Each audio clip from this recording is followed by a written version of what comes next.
Salve família! Eles criaram uma multinacional clandestina tão poderosa que faturava mais do que o orçamento de segurança de um país inteiro. Mas a arrogância de desafiar os maiores rivais e as autoridades desencadeou uma sequência de traições, perseguições implacáveis e desfechos inacreditáveis que mudaram a história do mercado ilegal para sempre. Essa é a história real do cartel de Tijuana. Mas antes, deixe o seu like, inscreva-se no canal e considere se tornar membro para apoiar minha produção e ter acesso a conteúdos exclusivos. Bora pro vídeo!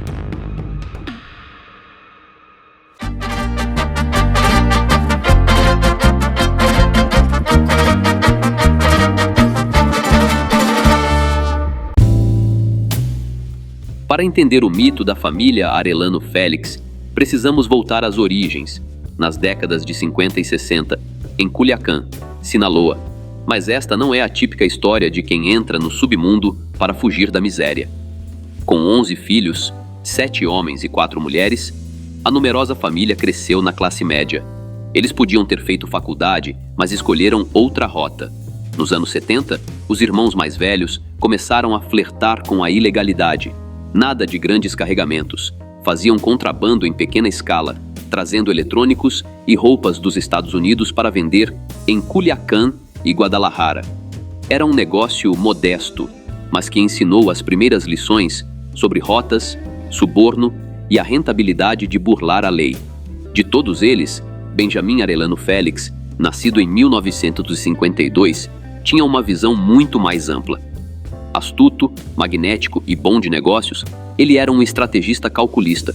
Sabia que o verdadeiro poder não vinha da força bruta, mas do dinheiro e da influência. Em meados dos anos 80, mudou-se para Guadalajara, o polo da atividade ilegal na época, onde conheceu figuras que mudariam seu destino.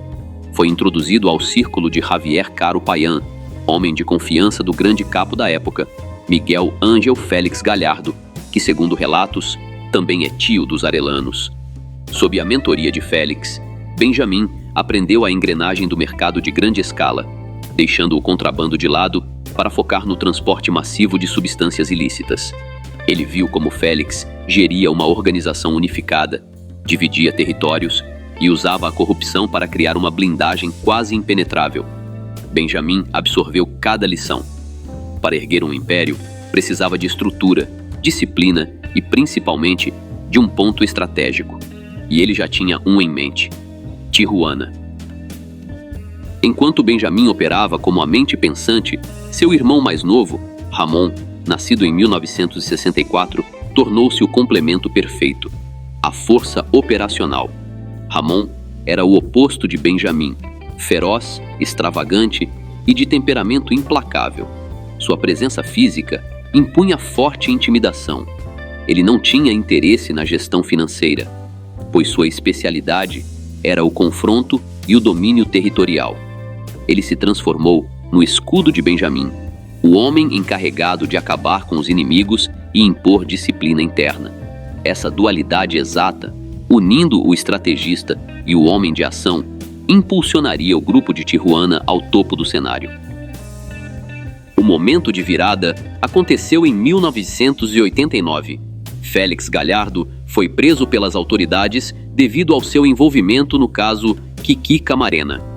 Essa captura provocou um verdadeiro terremoto no cenário. A principal federação da época se desintegrou. Antes de ser isolado totalmente, Félix convocou uma reunião em Acapulco e dividiu os territórios. Para os irmãos Arellano Félix, ele entregou a cidade de Tijuana, considerada a joia da coroa e o principal portal de acesso para o mercado consumidor mais lucrativo do planeta, a Califórnia.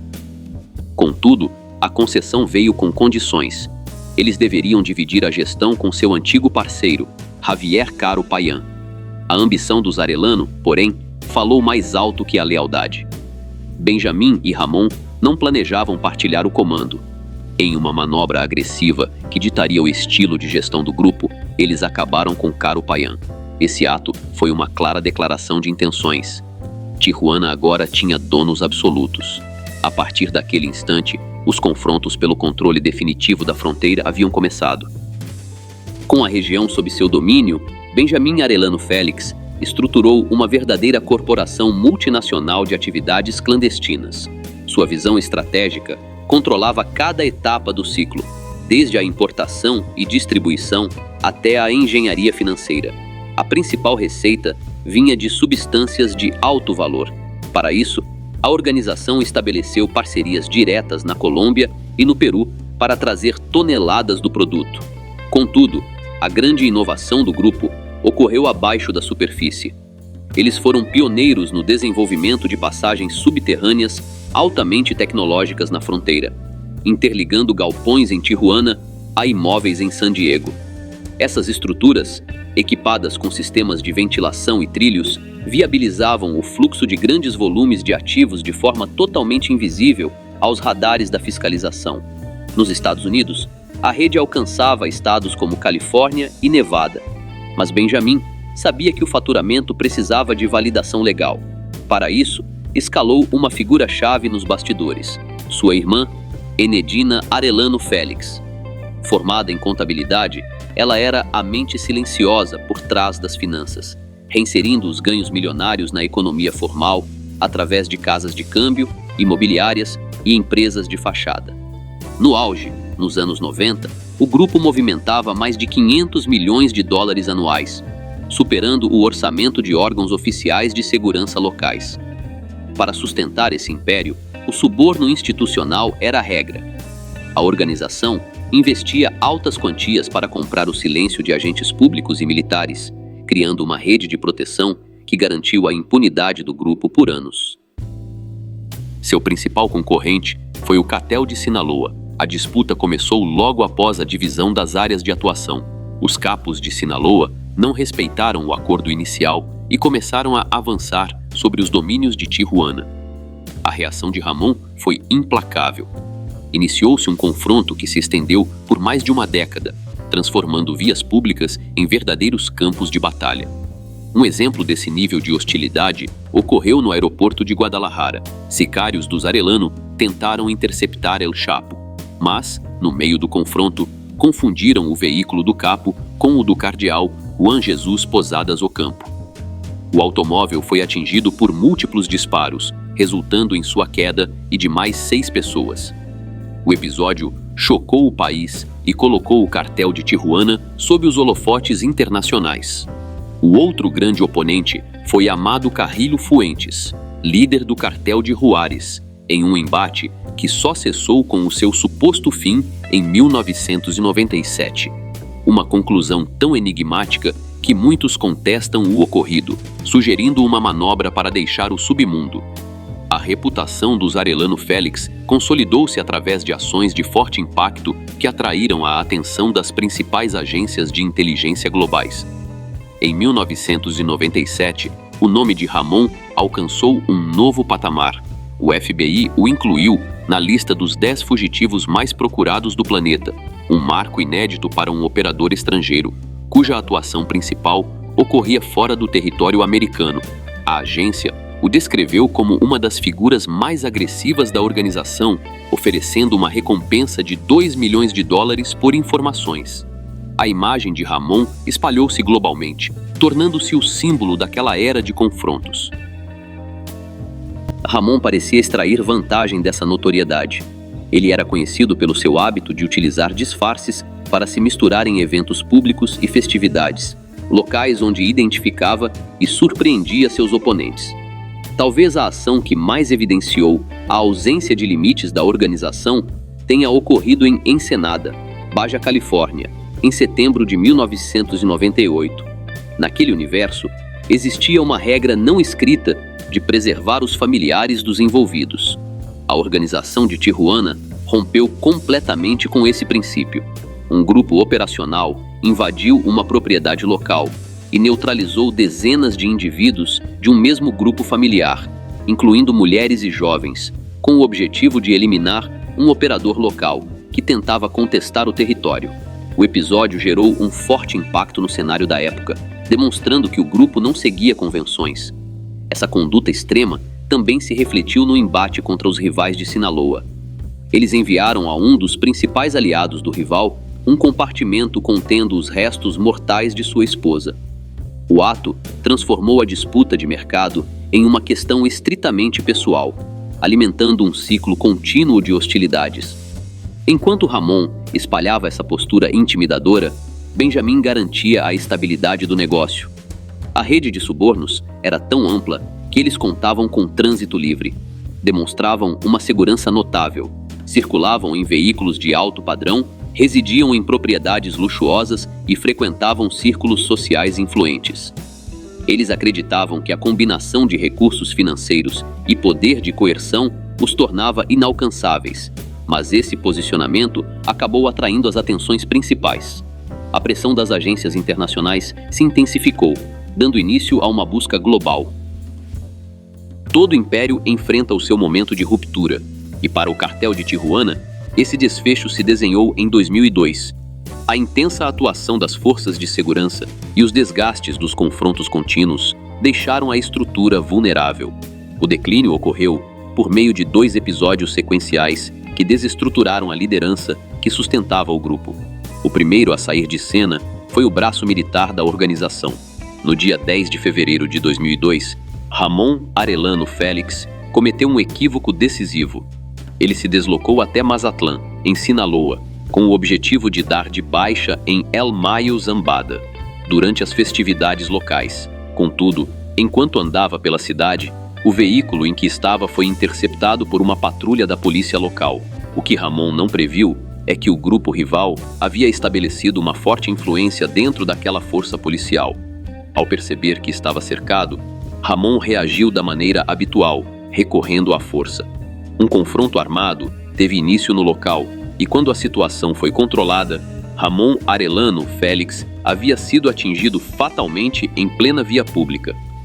Ele não caiu em uma grande operação planejada, mas sim em uma abordagem veicular de rotina, tornando-se alvo do mesmo cenário de hostilidade que ajudou a construir.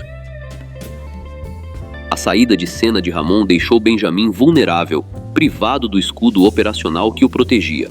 A partir dali, a estrutura do grupo começou a perder sustentação e o principal estrategista transformou-se no alvo central das buscas.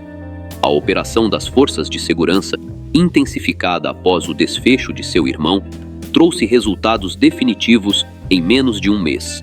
No dia 9 de março de 2002, apenas 27 dias após o ocorrido em Mazatlán, Benjamin Arellano Félix foi detido pelas autoridades. Sua localização não ocorreu em Tijuana, mas sim em uma residência discreta em Puebla, a centenas de quilômetros de sua base principal de comando, onde residia com sua esposa e filha.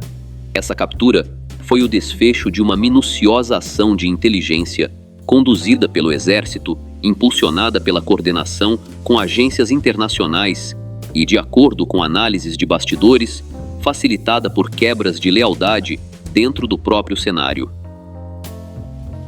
Benjamin permaneceu detido no México e foi transferido para os Estados Unidos em 2011.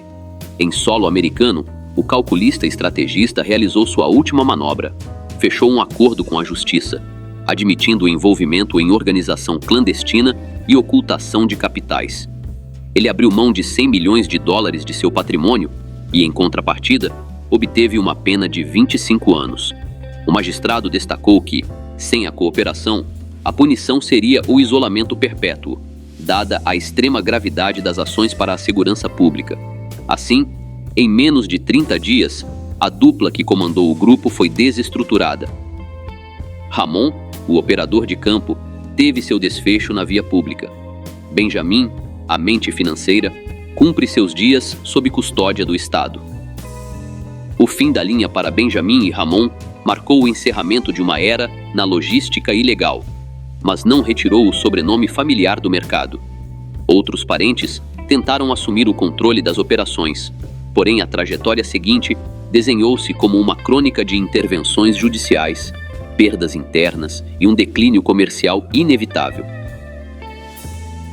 Francisco Rafael, o irmão mais velho, foi detido em 1993 e, após cumprir prisão em solo estadunidense, acabou transferido de volta ao México em 2008, mantendo um perfil aparentemente afastado dos negócios. Seu desfecho ocorreu em outubro de 2013, durante a comemoração de seu aniversário de 63 anos em Los Cabos. Um executor disfarçado de palhaço conseguiu acessar o evento, realizou disparos a queima-roupa e desapareceu sem deixar vestígios. O episódio do palhaço tornou-se uma das crônicas mais surreais dos bastidores desse cenário. Esse executor foi Chino Anthrax, o lendário sicário de Sinaloa. Se vocês querem que eu traga um episódio sobre ele, deixe a palavra Anthrax nos comentários. O próximo da lista foi Francisco Javier, conhecido como El Tigrillo, assumiu uma função mais central após a detenção de Benjamin. Contudo, sua liderança durou pouco. Em agosto de 2006, a Guarda Costeira dos Estados Unidos o interceptou enquanto ele realizava uma atividade de pesca em águas internacionais, na costa de Baja Califórnia. Inicialmente, ele foi condenado à prisão perpétua, porém, após fechar um acordo com o governo dos Estados Unidos, sua pena foi reduzida para 23 anos. Eduardo Arellano Félix, conhecido como El Doctor, era considerado um dos principais responsáveis pela área financeira da organização. Após a queda de seus irmãos, tentou manter o controle do cartel de Tijuana. Em outubro de 2008, foi capturado em Tijuana durante uma grande operação das autoridades. Depois da prisão, foi extraditado para os Estados Unidos, onde recebeu uma pena reduzida por colaborar com as investigações. Em 2021, após cumprir sua condenação, foi deportado para o México. No entanto, ao retornar ao país, acabou sendo preso novamente pelas autoridades mexicanas. Com a maior parte dos irmãos fora de cena, o comando central migrou para a figura mais enigmática do grupo, Enedina Arellano Félix.